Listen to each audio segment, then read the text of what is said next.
Japan following an agreement between Kenya and Japan. President William Ruto announced Wednesday following bilateral talks with Japan Prime Minister Fumio Kishida. The head of state said that they had agreed to align the curricula to allow Kenyans access skilled and quality jobs.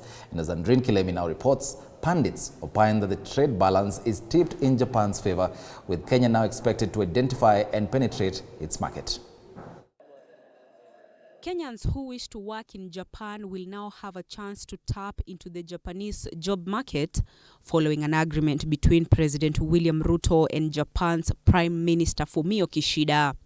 The two heads of state, while addressing a joint media briefing at State House, Nairobi, announced that they had resolved to align their curricula to allow Kenyans access to skilled and quality jobs. We have also agreed on a number of bilateral issues between Kenya and Japan on the exploitation of the geothermal resources in our country.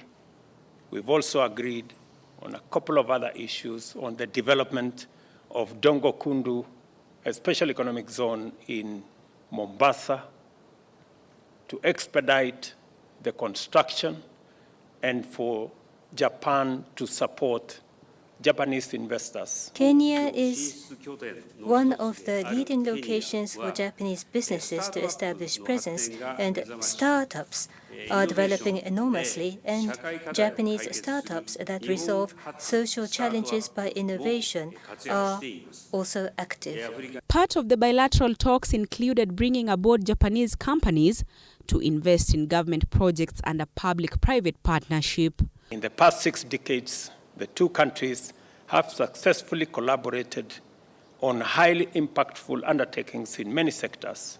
And while Kenya is one of the leading hubs of Japanese companies in Africa, pundits opine that the trade balance is tipped in Japan's favor, with Kenya now expected to identify and penetrate a Japanese market. Our trade minister and other people need to work extra hard to convince the Japanese to drink our coffee.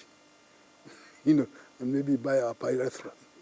See, Japan does not have raw materials of its own, but it is so good at exploiting other people's raw materials, turning them around and adding value, such that it becomes an exporter, or sometimes of the things that they borrowed from you.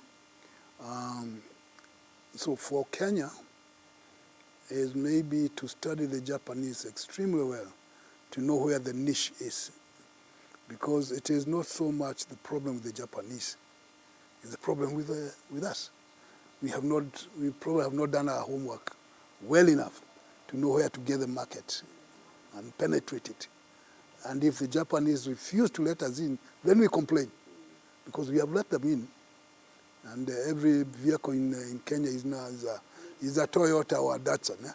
So they are getting free money, out of that. Kishida's visit comes in the heat of the debate on Kenya's foreign policy, which seems to be shifting from China. The talks between the two heads of state aim to increase trade and economic ties between the two countries, further calling on the urgent need to reinforce peace in the Horn of Africa.